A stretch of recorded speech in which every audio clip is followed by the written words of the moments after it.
Hi, welcome back to my channel, or welcome if you're new here.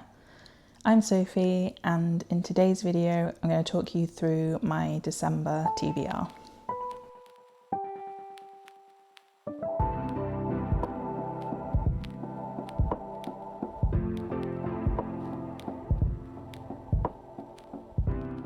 I honestly don't know where the year's gone, and I can't believe that we are now in December and it's the last month of the year. If you've seen some of my other content, then you may be saying, why are you doing a December TBR? Did you not literally just do your 10 before the end? That is true, I did post a 10 before the end, but that was more books that I wanted to prioritise for the year, but I've still got a December TBR. So admittedly, most of the TBR is formed of some of those books from the 10 before the end, but there's also some others that I want to read this month as well. So up first we have Uncharmed by Lucy Jane Wood. This is set in the same world as her debut novel Rewitched, which I read earlier this year, and I really enjoyed it, so I'm hoping to feel the same about this one. So this follows Annie, who runs a bakery in London, and she is a perfectionist and people pleaser, so she will go out of her way to make sure everything is perfect and that everybody is happy, but doesn't necessarily prioritise her own happiness. So she likes full control over everything in her life and doesn't like it when things don't go to plan. Annie is a witch, and she uses her powers mainly to make everything perfect and make sure nothing is out of place. One day she is tasked by her coven to take the lead in training a young witch called Maeve. Now Maeve is the furthest from a perfectionist you could get, and she really rattles Annie, but Annie is tasked with training her and showing her the ways of the coven. And they go to accommodation in the woods. The accommodation belongs to Hal, and he is really unhappy about the fact that the coven have given up his woodland retreat for these two witches to come. I think that the three end up forming quite a close bond, and then there's outsiders who are looking to potentially use Maeve's power.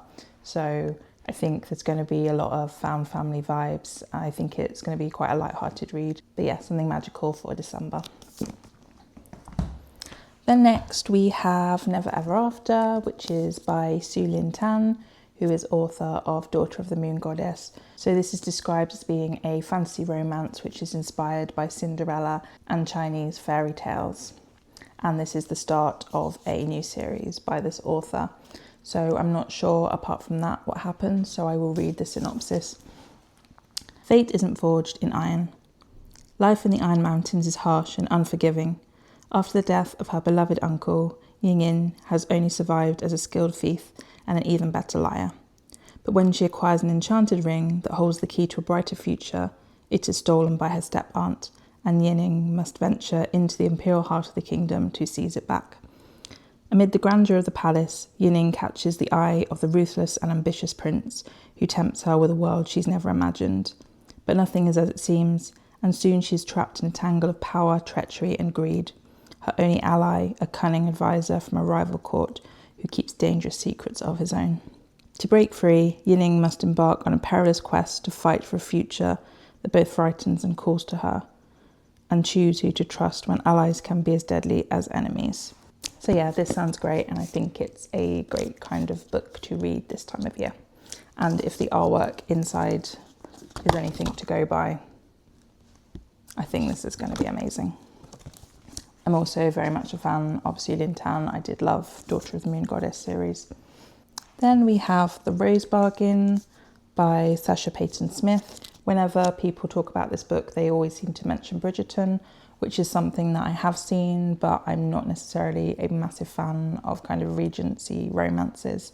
But this is set in 1848 in London, and high society girls are able to make a bargain with the Queen so that she will grant them qualities that will help them find suitors. But there is a price to this. Those seeking these qualities must lose something. So, for example, a perfect smile for the loss of a finger, talent for playing the piano in exchange for a childhood memory. This story follows Lady Ivy Benton, who is looking to find out what happened to her sister Lydia. But again, I will read the synopsis for this. So England 1848, the season is officially open and high society girls line up to bargain with the immortal queen Moyenne for qualities that will win them suitors. A perfect smile for the loss of a finger, an exquisite talent for piano in exchange for one's happiest childhood memory.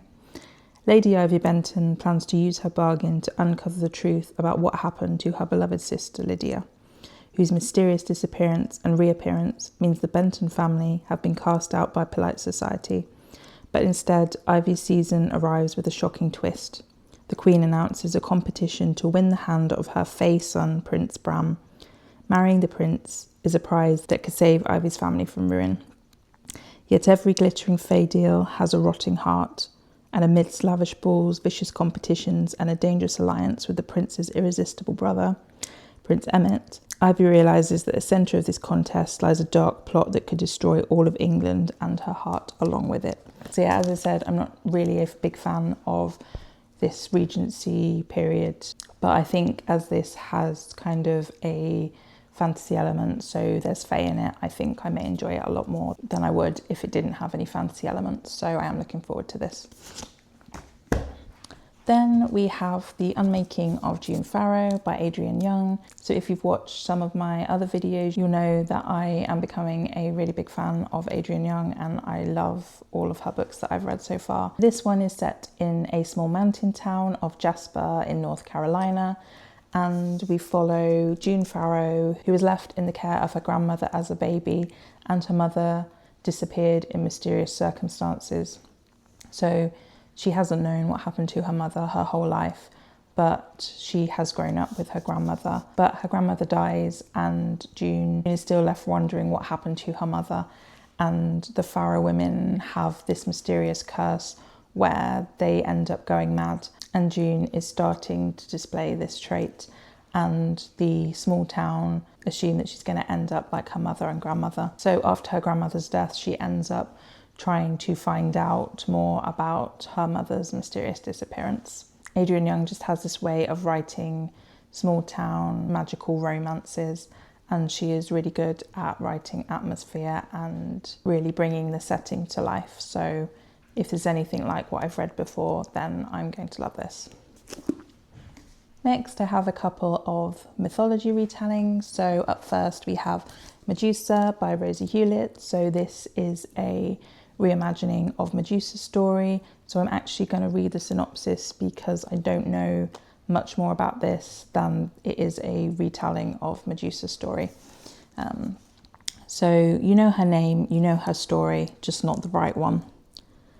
Within the depths of the underworld, the formidable snake-haired Gorgon has finally had enough. Tired of being eternally and unjustly brandished a villain, Medusa has found the courage to face her tragic past and speak out. Determined to expose the centuries of lies surrounding her name, Medusa gives unparalleled insight into her cursed life, from her earliest memories and abandonment at birth, right through to her tragic and untimely death at the hands of the hero Perseus. Through telling her story, Medusa finally reveals the lost truth behind mythology's most infamous monster.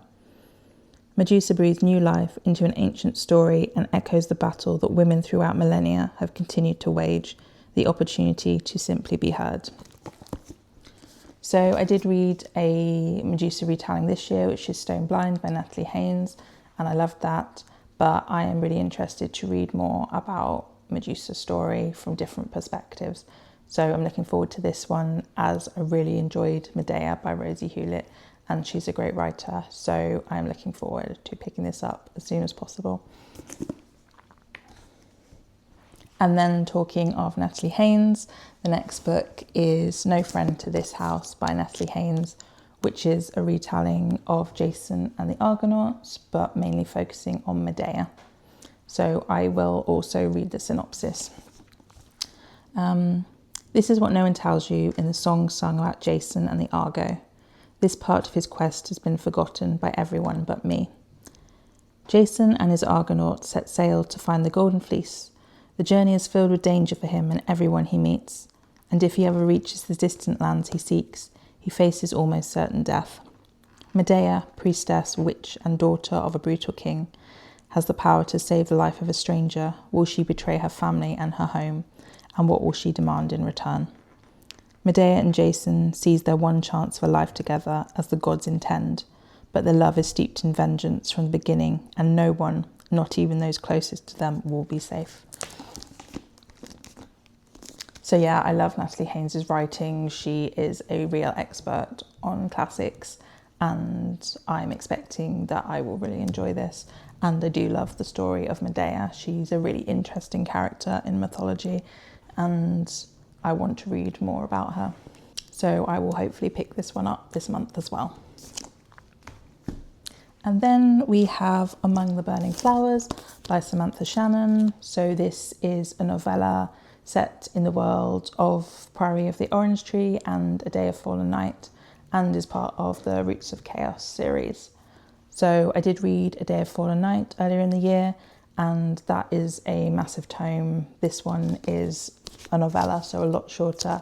So I'm hoping it won't take me as long to read, but I love this world that Samantha Shannon has built. I think that I already have a good grounding of the world and the people, and there is a lot of history in this world. So I'm really interested to see the characters that we're going to be following in this story. Then I have a couple of nonfiction. So I don't really read a lot of nonfiction, or I haven't this year, but these two were shortlisted for the Women's Prize for Nonfiction this year, and one of them won the prize. So the winner of the prize was The Story of a Heart by Rachel Clarke. This tells the story of a girl, Kira, who died in an accident, and her heart and other organs were transplanted to save other people. And we follow the story of the boy who ended up getting her heart in a transplant. And I think this is going to really go into more detail about the process of organ transplant and medically how they work and the whole process behind that, and also about organ donation. Rachel Clarke herself is a doctor, so I think it will be great to hear her perspective on the procedures of organ donation and what it really means for these families who are involved in these processes. Then we have Raising Hare by Chloe Dalton, and this one I am really excited about reading because it follows the life of a woman who one day finds a baby hare or a leveret out in the field, and she has to make a decision to either leave the leveret there to fend for itself or take it into her home and try and give it the best life possible. So she takes the leveret back to her house and ends up building a close bond with this leveret, but with the idea that when the leveret is strong enough, she will let it go back into the wild. So everything she does is with the idea that she doesn't want it to become a pet. She wants to give it the best chance at life possible and let it go back into the wild again when it's ready. But yeah, I can't wait to read this. I think it also will discuss the themes of how we live in this world where we are work obsessed and we don't see that we're getting burnt out. Nature is always kind of on this seasonal revolving path, and we should take the time to stop and enjoy nature and find out more about nature. So I think this will be great for this time of year. Then I have a couple of Christmas romances. So Good Spirits by B.K.Borison, which I think has been quite popular in the book community. So I'm not sure exactly what it's about. I just picked it up really, to be honest, for the cover and the sprayed edges and just the Christmas season vibe. But all I know about this is it follows a ghost who is going to haunt somebody and then they end up falling in love, I'm guessing, by the cover. He's the ghost of Christmas past, but she's not exactly Scrooge. Nolan Callahan intends to spend his holiday season exactly like every other, haunting the terrible people of Annapolis in his aimless existence as the ghost of Christmas past. Harriet York is a good person, or at least she tries to be, a people pleaser to her core. She always does what's expected of her. So when Nolan is assigned the sweeter than candy canes antique shop owner for his holiday haunting, neither of them have any idea why. To escape one another, Harriet and Nolan must unravel the threads that bind them together, all by Christmas Eve.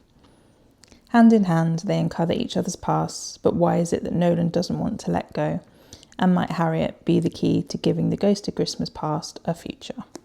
So I will probably read this a lot closer to Christmas So yeah, probably the days leading up to Christmas, just to get in the festive spirit. But this cover is so pretty. I can't wait to sit with a hot beverage and a blanket and read this one. And then we have a witchy Christmas romance, so The Wedding Witch by Erin Sterling. So I will remind myself of the synopsis again. I did only pick this one up because I found it while I was out and it was only £3. And as I've read this author before, I thought I would give it a try. Bowen Penhallow has always been a loner, but when his friend, who happens to be a ghost, invites him to a Yuletide wedding at a grand Welsh countryside estate, Bowen reluctantly agrees. Tasman Bligh is not a witch, but she has managed to finagle an invite to the witchy wedding of the century, in the hopes of making the score of the century. Just one priceless magical artefact from Tyrrell House will set her up for life. But Tasman isn't the only one sneaking about in Tyrrell House, and the combination of a very strong spell and a classic wedding mishap transports Bowen and Tasman back to Tyrrell House's 1958 Yuletide celebrations. Bowen and Tamsin must work together to get back to the present, but first they must reckon with the origins of Tyrrell House's haunting and the fact that somewhere between the mistletoe and the bonfire they might be falling in love. So yeah, this sounds just like a really good time. We have some time travel, some romance, witches, ghosts, and a Welsh countryside estate. So yeah, I'm intrigued by this. I did read The Ex-Hex by Erin Sterling and I enjoyed that, so I'm hoping to enjoy this one too. It does seem quite short, so I think I can probably fit it in this month as well. But yeah, I think I will also save this to the run up to Christmas. And then I have 2 books, which I'm not sure I'm going to get to be honest. So these are some Christmas anthologies, well, winter anthologies. So we have The Winter Spirits and The Witching Hour. So these are collections of short stories which are kind of ghostly, spooky, winter, dark nights tales. So yeah, we have ghostly tales for frosty nights and ghostly tales for the darkest nights. So I'm not sure how many stories there are in each collection, but there was also The Haunting Season, which is a similar anthology which I read and did enjoy. I do find anthology collections sometimes a bit hit or miss. I enjoy some stories, but others don't gel with. But we have authors like Bridget Collins, Stacey Halls, Kieran Millward Hargrave, Jess Kidd, Susan Stokes Chapman, Catriona Ward. So yeah, I think I might try and prioritise The Winter Spirits as I got this one last year. And The Witching Hour was a recent addition to my TBR. So I will probably focus on this one. And then maybe if I have time, fit that one in as well. So that is all of my December TBR. I know, again, I have given myself a big task of trying to read so many books. I do like to read a lot over the festive period, so I'm hoping that December will be a great reading month for me. And of course, there will also be the other few books that are on my 10 before the end. Please do let me know in the comments what you're going to be reading in December and what you like to read over the festive periods. Thank you for watching, and please do subscribe to my channel if you'd like to see more of my content, and also give this video a like if you enjoyed it, and I will see you in the next one. Bye.